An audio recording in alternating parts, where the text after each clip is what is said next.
شروع کی۔ السلام علیکم ورحمۃ اللہ وبرکاتہ۔ ان الحمد للہ نحمده ونستعینه ونستغفره ونعوذ باللہ من شرور انفسنا ومن سیئات اعمالنا من يهده الله فلا مضل له ومن يضلل فلا هادي له واشهد ان لا اله الا الله وحده لا شريك له واشهد ان محمدا عبده ورسوله يا ايها الذين امنوا اتقوا الله حق تقاته ولا تموتن الا وانتم مسلمون يا ايها الناس اتقوا ربكم الذي خلقكم من نفس واحده وخلق منها زوجها وبث منهما رجالا كثيرا ونساء واتقوا الله الذي تساءلون به والارحام ان الله كان عليكم رقيبا يا ايها الذين امنوا اتقوا الله وقولوا قولا سديدا يصلح لكم اعمالكم ويغفر لكم ذنوبكم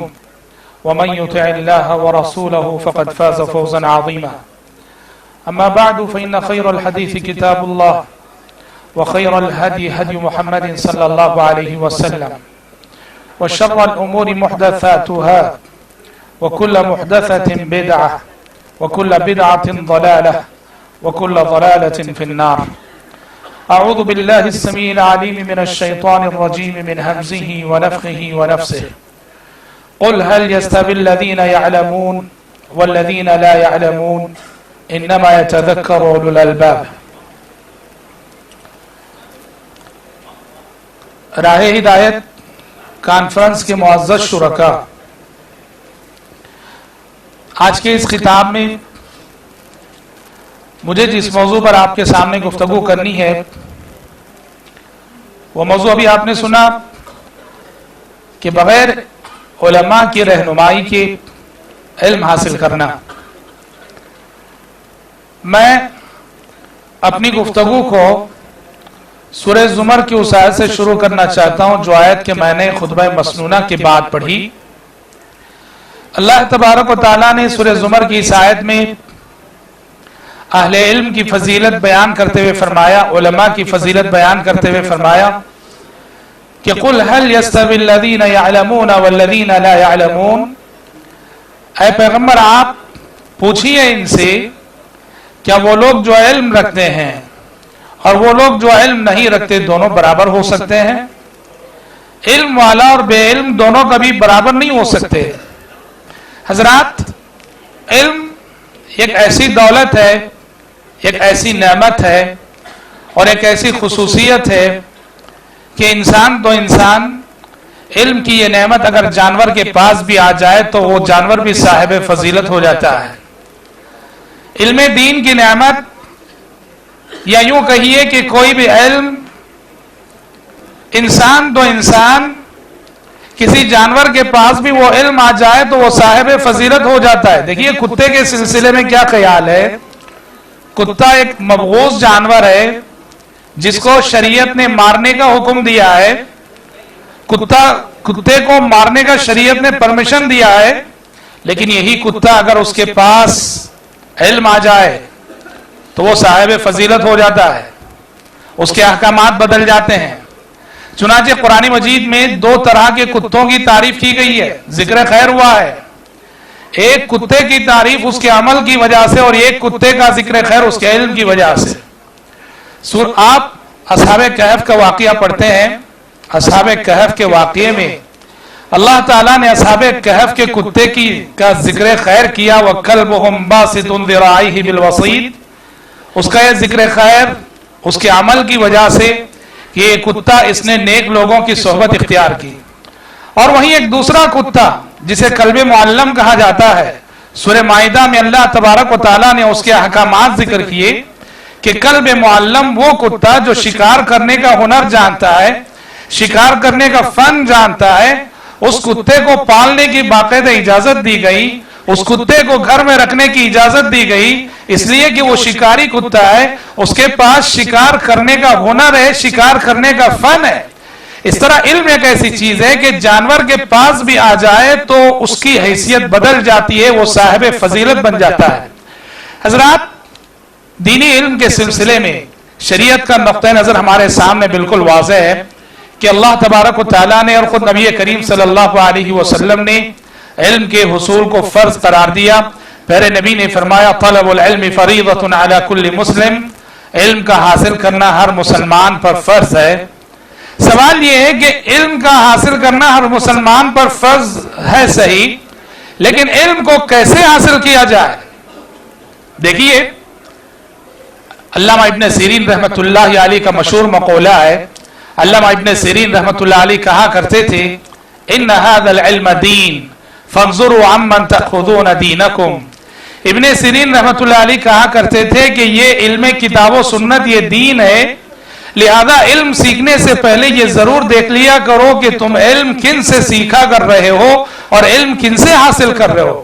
حضرات میرا عنوان ہے کہ موجودہ دور میں یہ جو بہت بڑا فتنہ نوجوانوں میں برپا ہے، علماء سے بے نیازی کا مزاج، علماء سے بے نیاز ہو کر علم حاصل کرنے کا رجحان جو دن بدن نوجوانوں کے اندر بڑھتا جا رہا ہے، اور اس کی وجہ سے امت مسلمہ میں نت نئے فتنے جنم لے رہے ہیں. مجھے آج اس موضوع پر آپ کے سامنے گفتگو کرنی ہے. دیکھیے موجودہ دور میں انٹرنیٹ نے ساری دنیا کو ایک گاؤں کی مانند بنا دیا، ایک قریے کی مانند، ایک بستی کی مانند. ایک انسان اپنے گھر میں بیٹھ کر ساری دنیا کو دیکھ رہا ہے اور اس کی ساری ضرورتیں انٹرنیٹ سے پوری ہو رہی ہیں. کوئی چیز منگانا ہے انٹرنیٹ پہ بیٹھ کے آرڈر کرتا ہے، وہ خود بخود اس کے گھر پہنچ جاتی ہے. انٹرنیٹ سے جہاں بہت سارے شعبوں میں فائدہ اٹھایا جا رہا ہے، وہیں علم کے سلسلے میں، دین کے سلسلے میں بھی یہ رجحان نوجوانوں میں آیا ہے کہ دین کا علم بھی اگر حاصل کرنا ہو تو انٹرنیٹ ہمارے لیے کافی ہے. چنانچہ آج فتویٰ دینے والا انٹرنیٹ ہے. کسی کو بھی کوئی فتویٰ دیکھنا ہو، بالکل وہ نیٹ پہ بیٹھتا ہے، کسی ویب سائٹ میں جاتا ہے، فتویٰ دیکھ لیتا ہے.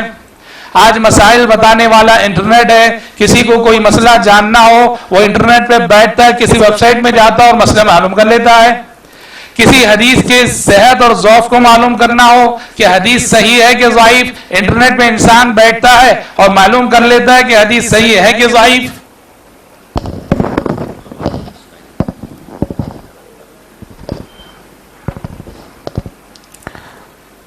تو میں یہ کہہ رہا تھا کہ آج انٹرنیٹ جو اس دور کی ایک بڑی ایجاد ہے اور انسانی ضرورتیں اس سے بہت جلد پوری ہو رہی ہیں. حصول علم کے سلسلے میں اس انٹرنیٹ کے حوالے سے بڑی بے اعتدالی آئی ہے. فتویٰ معلوم کرنا ہو انٹرنیٹ کے ذریعے، مسئلہ معلوم کرنا ہو انٹرنیٹ کے ذریعے، حدیث صحیح ہے یا ضعیف ہے معلوم کرنا ہو انٹرنیٹ کے ذریعے. ہمیں اس سے انکار نہیں ہے، مگر انکار اس بات سے ہے کہ انٹرنیٹ سے حصول علم کے اس طریقے کی وجہ سے غیر شعوری طور پر نیو جنریشن میں، ہماری نوجوان نسل میں علماء سے بے نیازی کا رجحان پیدا ہو رہا ہے. کیا اب علماء کے سامنے جانے کی ضرورت نہیں، علماء کی مجلسوں میں بیٹھنے کی ضرورت نہیں، علماء کے بیانات سننے کی ضرورت نہیں، علماء کی نصیحت سننے کی ضرورت نہیں. جو کچھ ہمیں معلوم کرنا ہے انٹرنیٹ ہمیں بتا رہا ہے، انٹرنیٹ فتویٰ دے رہا ہے. بس یوں سمجھیے کہ آج ہر طرف انٹرنیٹ کی حکمرانی ہے اور آپ کو ہر شہر میں انٹرنیٹ کے شاگردوں کی بڑی تعداد ملے گی جو مفتی بنے ہیں انٹرنیٹ سے تعلیم حاصل کر کے. جی ہاں، جو علم حاصل کیے ہیں ان کا سارا علم اس کا دار و مدار انٹرنیٹ ہے. ہم انکار ہرگز نہیں کر رہے ہیں، اس سے بہت کچھ فائدہ بھی ہوتا ہے، صحیح معلومات بھی ہوتی ہے، مگر ہم جو انکار کر رہے ہیں کہ انٹرنیٹ کی بنیاد پر علماء سے بے نیازی، انٹرنیٹ کی وجہ سے علماء سے بے نیاز ہو جا رہا. یاد رکھو یہ امت مسلمہ کے لیے بہت بڑا خطرہ ہے، ہماری آنے والی نسلوں کے لیے بہت بڑا خطرہ ہے یہ مزاج. آپ بتاؤ کوئی شخص ایسا ہے کہ جو صرف میڈیکل کی کتابیں پڑھ کے ڈاکٹر بن گیا ہو؟ دنیا اس کو اجازت دیتی ہے، اس نے صرف میڈیکل کی کتابیں پڑھی ہیں، اس نے باقاعدہ سینئر ڈاکٹروں کی نگرانی میں کبھی کوئی ٹریننگ نہیں لی ہے، میڈیکل کی کتابیں پڑھنے سے کبھی کوئی ڈاکٹر نہیں بن جاتا. اور آج کوئی مریض ہے، بیمار ہے، اسے دوائی کی ضرورت ہے، اگر وہ ڈاکٹر کے مشورے کے بغیر سیدھے وہ میڈیکل جاتا ہے اور اسی کو عام طریقہ بنا لے کہ جب بھی اسے کوئی بیماری ہو، جب بھی اسے شکایت ہو، ڈاکٹر کے مشورے کے بغیر سیدھے میڈیکل جائے اور دوائی لے کر کھائے، یہ تو قانون کی نظروں میں مجرم ہے۔ اور ایسی دوائی جو ڈاکٹروں کے مشورے کے بغیر لی جائے، ایک مرحلے میں پہنچ کر انسان کے لیے زہر ثابت ہوتی ہے۔ انسان ایسی دوائیاں اپنے طور پہ لیتا ہے، کھاتا ہے، جس سے اس کی کڈنیز متاثر ہوتی ہیں، اس کے گردے فیل ہوتے ہیں۔ کیا سبب ہے؟ وہ اپنے آپ کو ڈاکٹر کے مقام پہ فائز کر لیا تھا۔ جو دوائیاں ڈاکٹر کے مشورے سے لینی تھی، اس نے سمجھا کہ میڈیکل میرے سامنے ہے، جیب میں پیسہ ہے، میں جا کے پیسہ دوں گا، میڈیکل سے دوائی خریدوں گا، کھا لوں گا، بیماری کم ہو جائے گی۔ تو یقین مانیے کہ آج قانون کی نظروں میں ایسا شخص مجرم ہے، اور ایسا شخص خود اپنی صحت پہ آپ ظلم کر رہا ہے۔ یقین کیجئے بالکل یہی صورتحال اور نوجوانوں کی ہے، جو کوئی بھی مسئلہ جاننا ہو، کوئی بھی فتویٰ جاننا ہو، علماء کی رہنمائی کے بغیر ڈائریکٹ انٹرنیٹ میں جاتے ہیں اور کسی بھی ویب سائٹ سے معلوم کر لیتے ہیں۔ انہیں اس بات کا علم نہیں ہوتا ہے کہ ویب سائٹ چلانے والا کون ہے، فتویٰ دینے والا مفتی کون ہے، مسئلہ بتانے والا عالم کون ہے، حدیث کے صحیح اور ضعیف کا حکم لگانے والا کون ہے۔ اس لیے کہ آپ کو معلوم ہے نیٹ پر آج اسلام کے نام سے قادیانیوں کی ویب سائٹس ہیں۔ قادیانی جو اجماع امت کے ساتھ کافر ہیں، ان کے ویب سائٹس اسلام کے نام سے بنے ہوئے ہیں۔ کرسچنوں کے ویب سائٹس ہیں جو اسلام کے نام پر بنے ہوئے ہیں۔ اگر ایک انسان جسے کوئی معلومات نہ ہو، خلفیہ نہ ہو، وہ اگر ایسے ہی انٹرنیٹ پر اس کی معلومات کا سارا دار و مدار ہو، کبھی بھی وہ بہک سکتا ہے، بھٹک سکتا ہے۔ حضرات، علماء کرام کا مقام، شریعت نے انہیں کیا مقام عطا کیا؟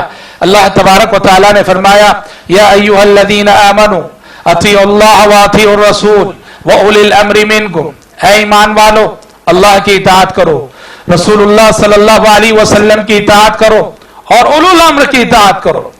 یا غور کیجئے، اللہ کی اطاعت کے ساتھ، رسول اللہ صلی اللہ علیہ وسلم کی اطاعت کے ساتھ اولو الامر کی اطاعت کا ذکر ہے۔ اولو الامر کی اطاعت کرو۔ یہ اولو الامر کون ہے؟ امام بخاری رحمت اللہ علیہ نے اولو الامر کی تفسیر کی کہ ہم اہل العلم۔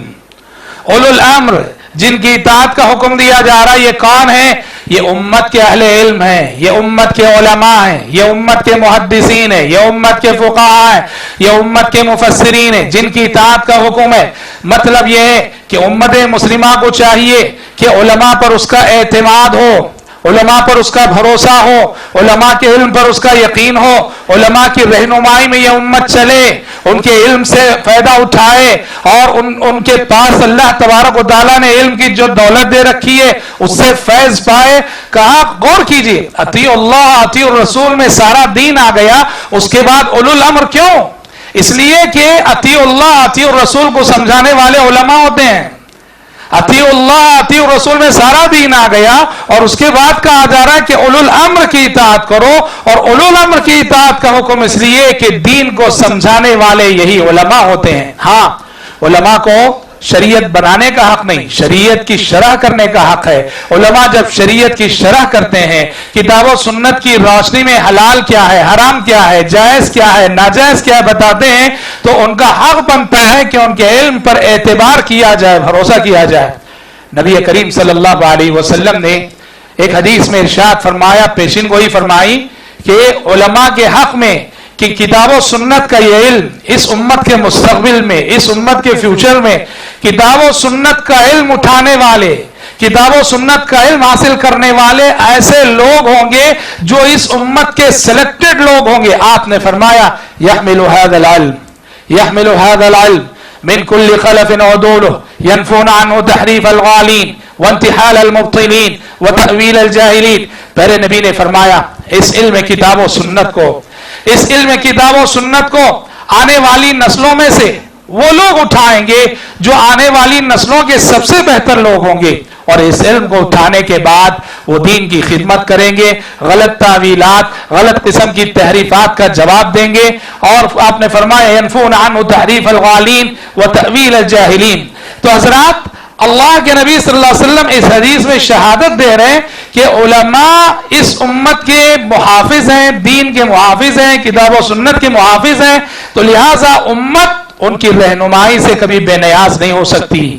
تاریخ بتاتی ہے کہ تاریخ نے ہمیشہ سے امت مسلمہ نے علماء پر اعتبار کیا، علماء پر بھروسہ کیا، علماء کی رہبری، علماء کی نگرانی، علماء کی سرپرستی کو قبول کیا، اور وقت کے حکمران ہوں، وقت کے بادشاہ ہوں، وہ اپنی مجلس شورا میں باقاعدہ علماء کو مقام دیتے تھے اور علماء سے مشورے طلب کرتے تھے۔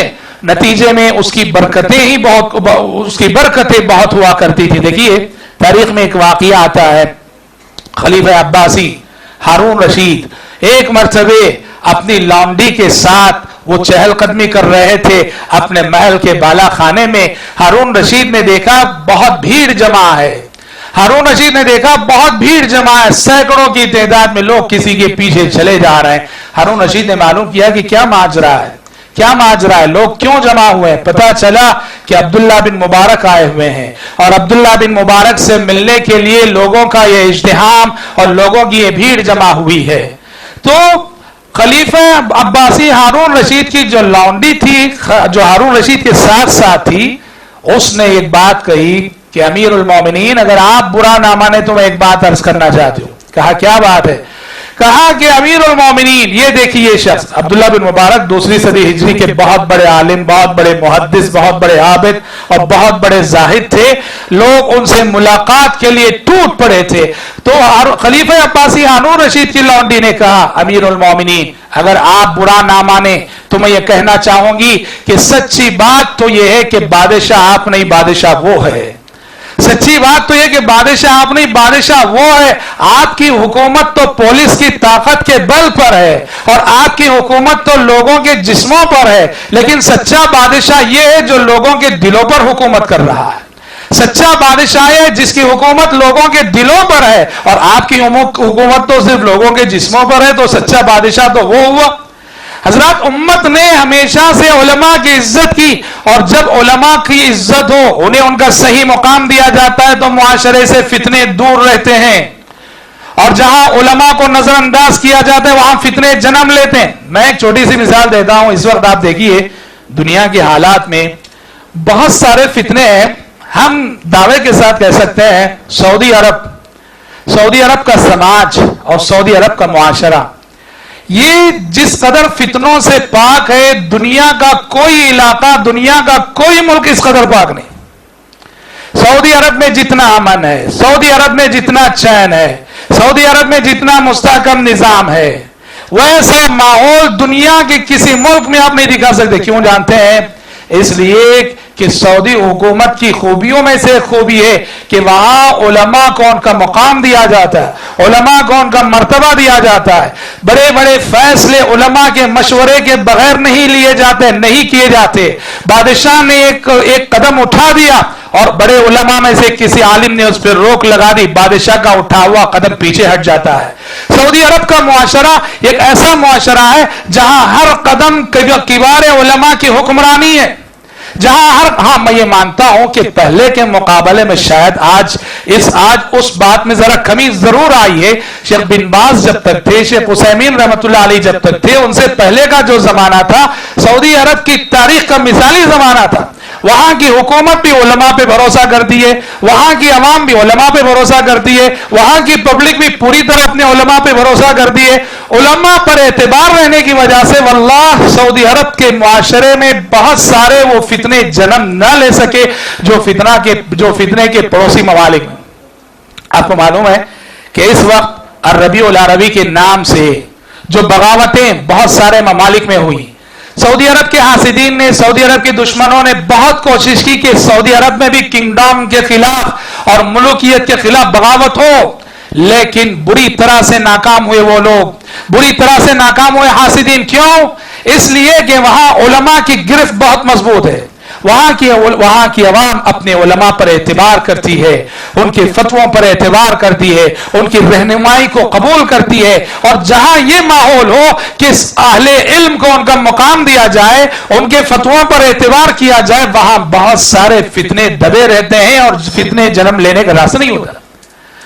حضرات بغیر استاذ کے، بغیر علماء کی رہنمائی کے علم حاصل کرنے کا یہ مزاج، جیسا کہ ہم نے کہا، یہ امت کے لیے بہت بڑا خطرہ ہے، بہت بڑا خطرہ ہے۔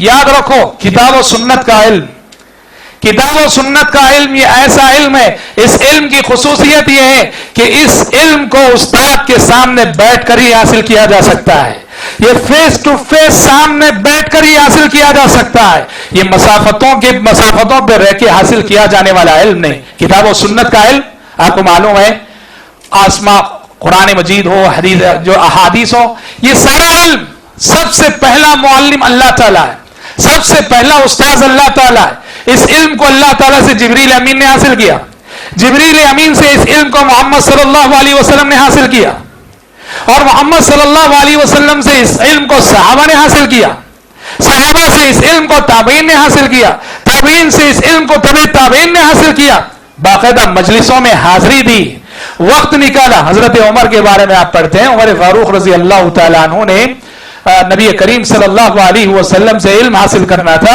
اور ادھر بیوی بچوں کو پالنے کے لیے بزنس بھی کرنا تھا، کاروبار بھی کرنا تھا۔ انہوں نے دونوں کے درمیان کیسے بیلنس کیا، انہوں نے کیسے توازن کو برقرار رکھا؟ ان کے ایک ساتھی تھے، ان کے ایک دوست تھے، عمر فاروق رضی اللہ عنہ اپنے اس دوست کے ساتھ متفق ہو گئے، کہا کہ ایسا کرو ایک دن اللہ کے نبی کی مجلس میں تم حاضر ہونا اور میں بزنس کے لیے جاتا ہوں۔ شام کو دونوں ملتے تھے، اور جو کچھ آج وحی آئی ہے، آپ صلی اللہ علیہ وسلم نے فرمایا ہے، آیتیں نازل ہوئی ہیں، حضرت عمر جو آج کاروبار کے لیے گئے تھے، مارکیٹ گئے تھے، اپنے ساتھی سے معلوم کر لیتے، اور دوسرا دن ان کے ساتھی بزنس کے لیے جاتے تھے، اور حضرت عمر صبح سے شام تک اللہ کے نبی کی مجلس میں حاضر رہتے۔ شام کو دونوں پھر جمع ہوتے، اور حضرت عمر اپنے اس ساتھی کو جو آج بزنس کے لیے گئے ہوئے تھے، صبح سے شام تک کون کون سی باتیں اللہ کے نبی نے ارشاد فرمائی سناتے تھے۔ اس علم کی خصوصیت یہی، یہ نسل در نسل منتقل ہونے والا علم ہے، یہ مسافتوں سے حاصل کیا جانے والا علم ہے۔ سوچو، حدیث جبریل ہم پڑھتے ہیں، سنتے ہیں، جب نبی کریم صلی اللہ علیہ وسلم کی خدمت میں حضرت جبریل علیہ السلام تشریف لائے، بہت مشہور حدیث، کیسے آئے؟ عمر بن خطاب رضی اللہ عنہ کہتے ہیں کہ ہم اللہ کے نبی کی خدمت میں موجود تھے، اچانک اطلع علینا رجل شدید بیاض الثیاب، ایک شخص نمودار ہوا جس کے کپڑے نہایت سفید تھے، شدید سواد الشعر، جس کے بال بہت زیادہ کالے تھے، لا یرا علیہ اثر السفر، وہ مسافر بھی نہیں معلوم ہو رہا تھا، اور اس کی ظاہر کو دیکھنے سے لگ رہا تھا کہ وہ مدینے والوں میں سے ہے، ولا یعرف منا احد، مگر اس نووارث شخص کو ہم میں سے کوئی جانتا بھی نہ تھا۔ کہتے ہیں وہ نووارث شخص وہ جبریل علیہ السلام تھے، کہتے ہیں وہ شخص آیا، انسانی شکل میں آئے تھے جبریل علیہ السلام، پیارے نبی کے قریب ہوا، اتنا قریب ہوا، اتنا قریب ہوا کہ آپ صلی اللہ علیہ وسلم کے گھٹنوں سے اپنے گھٹنے ملا لیے، اس نے آپ صلی اللہ علیہ وسلم کے گھٹنوں سے اپنے گھٹنے ملا کے بیٹھ گئے، اور اپنے دونوں ہاتھ نبی کی رانوں پہ رکھ دیے، اور نبی کریم صلی اللہ علیہ وسلم سے سوال کرنے لگے، مل ایمان، ایمان کیا بتائیے؟ کہا مل اسلام، اسلام کیا بتائیے؟ مل احسان، احسان کسے کہتے ہیں بتائیے؟ مت الساعہ، قیامت کب آتی ہے بتائیے؟ ما اماراتها، قیامت کی نشانیاں کیا ہے بتائیے؟ حدیث جبریل بہت مشہور حدیث ہے، اور پیارے نبی نے ان کے جانے کے بعد صحابہ سے پوچھا تھا، جانتے ہو یہ شخصیت کون تھی جو انسانی شکل میں آئی تھی؟ کہا ھذا جبریل اتاکم یعلمکم دینکم، یہ جبریل تھے جو تمہیں تمہارا دین سکھانے کے لیے آئے تھے۔ اس حدیث میں بہت ساری باتیں معلوم ہوتی، ایک بات، جبریل علیہ السلام جو دین سکھانے کے لیے آئے، حضرت محمد صلی اللہ علیہ وسلم کے پاس کیسے بیٹھے میرے بھائی؟ قریب بیٹھے، اور اتنا قریب کہ آپ کے گھٹنوں سے اپنے گھٹنے لگا دیے، آپ کے رانوں پہ اپنے ہاتھ رکھ دیے۔ اس سے معلوم ہوتا ہے کہ کتاب و سنت کا علم اہل علم کی مجلسوں میں حاضری دے کر حاصل کیا جاتا ہے، اساتذہ سے قریب ہو کر حاصل کیا جاتا ہے، علماء سے قریب ہو کر حاصل کیا جا سکتا ہے، مسافتوں پہ رہ کر، فاصلوں پہ رہ کے حاصل کیا جانے والا علم نہیں۔ مجاہد بن جبر مکی رحمۃ اللہ علیہ، طبقہ تابعین کے بہت بڑے مفسر قرآن ہیں، بہت بڑے مفسر مجاہد رحمۃ اللہ علیہ، مجاہد فرماتے ہیں کہ قرآن مجید کی تفسیر کا علم مجھے کیسے حاصل ہوا؟ فرماتے ہیں کہ پورا قرآن ابن عباس رضی اللہ عنہ کی مجلس میں حاضری دے کر میں نے ایک ایک آیت کی تفسیر ابن عباس سے سنی ہے۔ فرماتے ہیں کہ پورا قرآن مجید تفسیر کے ساتھ میں نے 3 مرتبہ ختم کیا ہے۔ ابن عباس رضی اللہ عنہ کی مجلس میں حاضری دے کر پورا قرآن 3 مرتبہ تفسیر کے ساتھ ختم کیا۔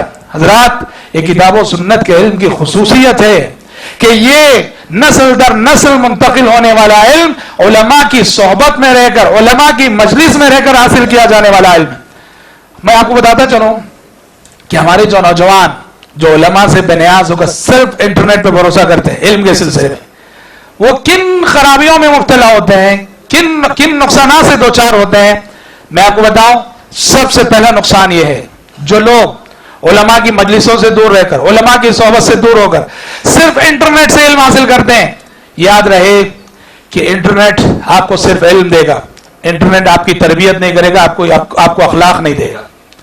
انٹرنیٹ صرف علم دے گا، انٹرنیٹ آپ کی تربیت نہیں کرے گا، آپ کو اخلاق نہیں دے گا۔ علماء کی صحبت میں اگر رہیں گے، علم کے ساتھ جذبہ عمل ملے گا آپ کو، علم کے ساتھ تربیت ملے گی آپ کو، علم کے ساتھ اخلاق ملیں گے آپ کو۔ اور دوسری بات یہ ہے کہ انٹرنیٹ سے جب آپ علم حاصل کرتے ہیں تو اس بات کی کوئی ضمانت نہیں، اس بات کی کوئی گارنٹی نہیں کہ آپ نے جو انٹرنیٹ سے پڑھا ہے وہ صحیح سمجھا ہے کیا؟ ہاں، لکھی ہوئی بات کو سمجھنا بھی ایک فن ہے، صحیح طریقے سے سمجھنا، اور یہ فن ہر شخص کو نہیں آتا ہے۔ صحیح بات کو انسان بسا اوقات غلط سمجھ بیٹھتا ہے۔ تو کتنے مرتبہ ایسے ہوتا ہے کہ انٹرنیٹ پہ ہم نے کوئی چیز پڑھ لی اور ہم نے غلط سمجھا اس کو، اور اپنی جگہ یہ سمجھتے ہیں کہ ہم جو صحیح سمجھے ہیں۔ محدثین نے اس کی مثال دی، مشہور مقولہ سلف کا، من کان معلم الکتاب کان خطأہ اکثر من الصواب، فرمایا کرتے تھے جس کے حصول علم کا سارا دار و مدار کتابوں پر ہو، اساتذہ سے علم نہ حاصل کرے، اس کی غلطیاں بہت زیادہ ہوں گی۔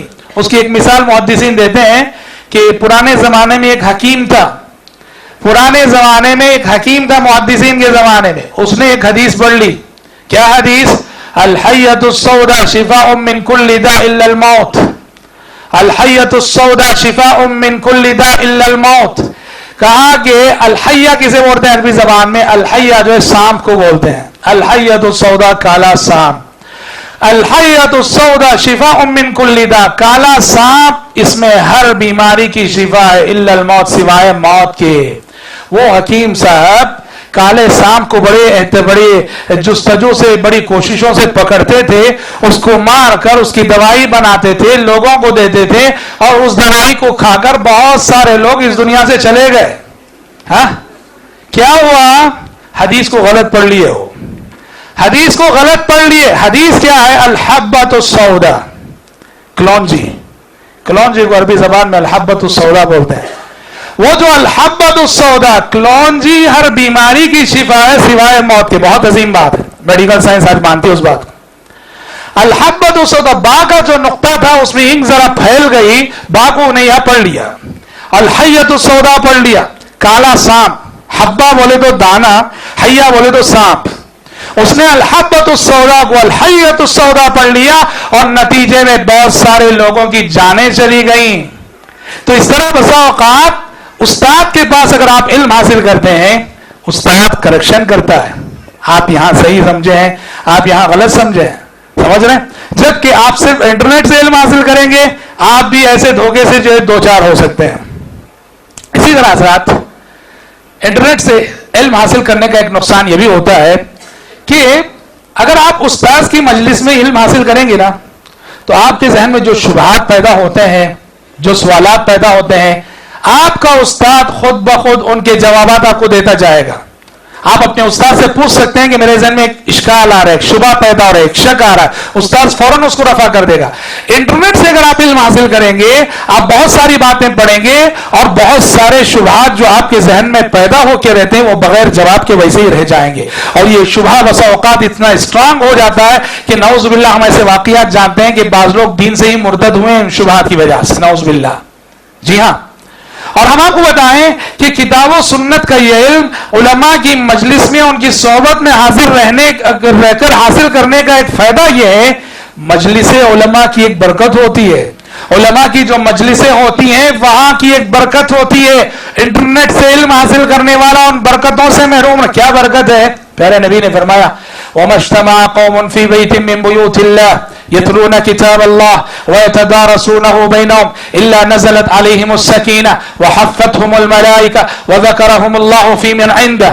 پیارے نبی نے فرمایا کہ جہاں کہیں کچھ لوگ جمع ہو کر شریعت کا قرآن مجید پڑھتے پڑھاتے ہیں. قرآن مجید سننے سنانے کے لیے جس مسجد میں بھی لوگ جمع ہوتے ہیں اس مجلس پر آسمان سے فرشتوں کا نزول ہوتا ہے. فرشتے اس مجلس کو گھیر لیتے ہیں, اللہ کی رحمت برستی ہے اس مجلس پر. کہا کہ یہ برکتیں علماء کی مجلسوں کی ہوتی ہیں. علماء کی مجلسوں کی یہ برکت, جو قرآن و سنت کو پڑھتے پڑھاتے ہیں. انٹرنیٹ سے علم حاصل کرنے والا ایسی برکتوں سے محروم رہتا ہے. حضرات, شاگرد استاد سے بنتا ہے, شاگرد استاد سے بنتا ہے. عوام کی رہنمائی علماء اگر کرے, عوام اپنے علماء سے جڑ کے رہے تو بہت خیر حاصل ہوتا ہے. آپ دیکھیے شیخ الاسلام ابن تیمیہ اور علامہ ابن قیم. علامہ ابن قیم تاریخ اسلام کے بہت بڑے جید عالم, بہت بڑے سلفی عالم. ابن قیم کو ابن قیم کس نے بنایا؟ ابن قیم کو ابن قیم بنایا ابن تیمیہ نے رحمت اللہ علیہ. اللہ تعالیٰ کے فضل کے بعد ابن قیم کو بنانے میں, ان کی شخصیت کو نکھارنے میں, سنوارنے میں ابن تیمیہ کا بڑا کردار ہے. اور آپ ابن قیم کو پڑھیں گے تو یوں لگے گا جیسے کہ کوئی وہ دوسرے ابن تیمیہ ہو. ان کی سوچ ابن تیمیہ کی سوچ, ان کی فکر ابن تیمیہ کی فکر, ان کا منہج ابن تیمیہ کا منہج, ان کا طرز استدلال ابن تیمیہ کا طرز استدلال. پوری طرح سے آپ کو یوں لگتا ہے کہ جیسے کہ ابن قیم دوسرے ابن تیمیہ ہو. ابن قیم کے اندر یہ خصوصیات کیوں آئی؟ اس لیے کہ ابن تیمیہ سے ان کو اتنا اٹیچمنٹ رہا, اتنا قریب رہے وہ ابن تیمیہ سے. فرماتے ہیں علامہ ابن قیم رحمت اللہ علیہ, کبھی کبھی ایسا ہوتا کہ میں اپنے ایمان میں ذرا کمزوری محسوس کرتا. ابن قیم فرماتے ہیں دیکھیے, میں اپنے ایمان میں ذرا کمزوری محسوس کرتا, اپنے جذبات میں ذرا کمزوری محسوس کرتا, فوراً شیخ الاسلام ابن تیمیہ کی مجلس میں حاضر ہو جاتا. ابن تیمیہ کی مجلس میں کیا بیٹھتا کہ پھر سے ایمان تازہ ہو جاتا میرا, پھر سے میرا ایمان اسٹرانگ ہو جاتا, پھر سے میرا ایمان طاقتور ہو جاتا. کہا ابن تیمیہ کی مجلس میں جب بھی میں جا کے بیٹھتا تو ایمان کی تازگی لے کے لوٹتا, ایک ہمت, ایک صبر, ایک حوصلہ لے کے لوٹتا. حضرات, یہ چیز آپ کو صرف علماء کی صحبت میں ملے گی, دنیا میں کہیں اور یہ چیز آپ کو نہیں ملے گی. تو ابن قیم رحمت اللہ علیہ کو ابن قیم بنایا ابن تیمیہ کی صحبت نے. اس لیے ضروری ہے میرے بھائی کہ اہل علم سے جڑ کر علم حاصل کیا جائے. میں آپ کو میری گفتگو کا ایک دوسرا جز, آج ہمارا جو نیو جنریشن ہے, نوجوان جو صرف انٹرنیٹ پہ اعتبار کرتے ہیں, وہ کن نقصانات سے دوچار ہیں. میں آپ کو کچھ نمونے بتاتا چلوں کہ اس وقت ہر شہر میں ایسے کچھ نوجوان ہیں, ان کے جذبہ عمل میں کوئی شک نہیں الحمدللہ, ان کے اخلاص میں کوئی شک نہیں الحمدللہ, ان کی نیتوں پہ کوئی شک نہیں کر سکتا, مگر علماء کی رہنمائی سے محروم رہ کر صرف انٹرنیٹ پر بھروسہ کرنے کی وجہ سے وہ جن خرابیوں کے شکار ہوئے ہیں اس میں سے چند ایک کا میں ذکر کرتا ہوں. ان میں سے ایک بنیادی بات, ایک گروپ میں نے سنا چنئی میں بھی پایا جاتا ہے, ہمارے یہاں بنگلور میں بھی پایا جاتا ہے, اور ہر شہر میں وہ پایا جاتا ہے, جن کو ہماری مطلب صفوں میں ان کو سپر سلفی کہا جاتا ہے. سمجھتے ہیں, سپر سلفی لوگ. یہ نوجوان جو یہاں بیٹھ کر انٹرنیٹ کے ذریعے سے عرب کے علماء کے فتوے پڑھتے ہیں, عرب کے علماء کے فتوے پڑھ کر ان فتووں کو انڈیا کے ماحول پہ جذبہ کرتے ہیں, نتیجے میں وہ اتنی غلط فہمیوں کے شکار ہوتے ہیں. چنانچہ اس گروپ میں آپ دیکھیں گے ایک فکر اس گروپ میں عام ہے, وہ کیا ہے کہ انڈیا میں رہنا حرام ہے, انڈیا میں رہنا ناجائز ہے. کیوں؟ غیر مسلم حکومت ہے, کافر حکومت ہے, تو لہٰذا کیا کرنا کا, یمن ہجرت کر کے جا رہا ہے, ہجرت واجب ہے. ہاں, اب بہت کنفیوز کرتے ہیں. اچھا, ایسے لوگ بعض حدیثوں سے بھی استدلال کرتے ہیں. ابو داؤد کی حدیث ہے, پیارے نبی صلی اللہ علیہ وسلم نے فرمایا, انا بریء من مسلم اقام بین ظہران المشرکین, میں اس مسلمان سے برات کا اظہار کرتا ہوں جو مسلمان کے غیر مسلمین کے درمیان رہتا ہوں. آپ نے فرمایا کہ لا ترى ناراهما, یہ مسلمان کو غیر مسلم سے اتنا دور ہونا چاہیے کہ ایک دوسرے کی آگ اس کو نظر نہ آئے. حدیث تو صحیح ہے. اب اس حدیث کو پڑھ کے وہ نوجوانوں کو کنفیوز کرتے ہیں کہ دیکھو معلوم ہوا کہ غیر مسلم سماج میں, غیر مسلم معاشرے میں رہنا ناجائز ہے. اور جو کم نوجوان ہوتے ہیں وہ بہت آسانی سے ان کے دھوکے میں آ جاتے ہیں. یاد رہے, حدیثوں کو صحیح طور سمجھنا بھی بہت ضروری ہوتا ہے. یہ حدیث جو اللہ کے نبی صلی اللہ علیہ وسلم نے ارشاد فرمائی کہ میں ہر اس مسلمان سے برات کا اظہار کرتا ہوں جو غیر مسلمین کے درمیان رہتا ہے. کب ارشاد فرمائی نبی کریم صلی اللہ علیہ وسلم نے؟ جب جہاد کے لیے ایک فوج آپ نے بھیجی تھی اور صحابہ نے ایک بستی پہ حملہ کیا. صحابہ یہ سمجھ رہے تھے کہ اس بستی میں صرف کافر رہتے ہیں, غیر مسلم رہتے ہیں, مسلمانوں کے دشمن رہتے ہیں, جبکہ اس بستی میں کچھ ایسے لوگ تھے جو مسلمان ہو چکے تھے, کلمہ پڑھ چکے تھے اور ہجرت نہیں کرے تھے مدینے کو, وہی تھے وہ. جب مسلمانوں نے حملہ کیا تو اس حملے کی زد میں وہ مسلمان آ گئے, وہ مسلمان بھی مارے گئے. اس وقت پیارے نبی نے فرمایا کہ میں اس مسلمان سے برات کا اظہار کرتا ہوں جو غیر مسلمین کے درمیان رہتا ہوں. ایک خاص موقع کے لیے, ایک خاص صورتحال کے لیے فرمایا. اس حدیث کو لا کر وہ ہر طرح کے حالات پہ فٹ کر دیتے ہیں اور فتوا دیتے ہیں کہ نان مسلم کنٹری میں رہنا ناجائز ہے. بتاؤ, جب مکے میں حالات خراب ہو رہے تھے, پیارے نبی نے صحابہ سے کیا کہا؟ پیارے نبی نے صحابہ سے کہا حبشہ چلے جاؤ, حبشہ ہجرت کرو. اور آپ کو معلوم ہے کہ 2 سال مسلسل 80 سے زائد صحابہ حبشہ ہجرت کر کے گئے. آپ بتاؤ, حبشہ جہاں اللہ کے نبی نے مشورہ دیا صحابہ کو ہجرت کرنے کا, حبشہ مسلم کنٹری تھی کیا؟ وہ نان مسلم کنٹری, کرسچن کنٹری تھی, وہ کرسچن ملک تھا وہ. لیکن اللہ کے نبی نے کیوں کہا کہ حبشہ چلے جاؤ؟ آپ نے کہا فَإِنَّ بِهَا مَلِكًا لَا يُظْلَمُ عِنْدَهُ أَحَدٌ. حبشہ اس لیے چلے جاؤ کہ وہاں کا جو کرسچن بادشاہ ہے بڑا انصاف پسند ہے, وہ کسی پہ ظلم نہیں کرتا ہے. ہاں, پتا چلا کہ ایسی نان مسلم کنٹریز, ایسی غیر مسلم ممالک جو ہمیں ہمارا حق دیتے ہوں, جو ہمیں ہمارے حقوق دیتے ہوں, وہاں جانے میں, وہاں رہنے میں کوئی حرج نہیں ہے. اور میں آپ کو بتاؤں کہ فریڈم کی اگر بات کی جائے, آزادی کی بات اگر کی جائے, انڈیا میں ہم کو جتنا فریڈم حاصل ہے, میں چیلنج کے ساتھ کہہ سکتا ہوں بہت سارے ایسے ممالک جو 100% مسلم ممالک سمجھے جاتے ہیں, وہاں بھی اتنا فریڈم حاصل نہیں ہے. میں مانتا ہوں کہ یہاں کبھی کبھی گجرات جیسے حادثات بھی ہو جاتے ہیں, یہاں آسام کے فسادات بھی ہوتے ہیں, یہ بھی ہوتا ہے, لیکن میرا یہ چیلنج ہے یہاں دین پر عمل کرنے کے اعتبار سے اور دین کی دعوت و تبلیغ کے اعتبار سے جتنا فریڈم مجھے اور آپ کو انڈیا میں حاصل ہے, واللہ یہ آزادی اور یہ فریڈم بہت سارے مسلم کنٹریز میں بھی ہم کو حاصل نہیں. اس کی قدر کرنی چاہیے ہمیں.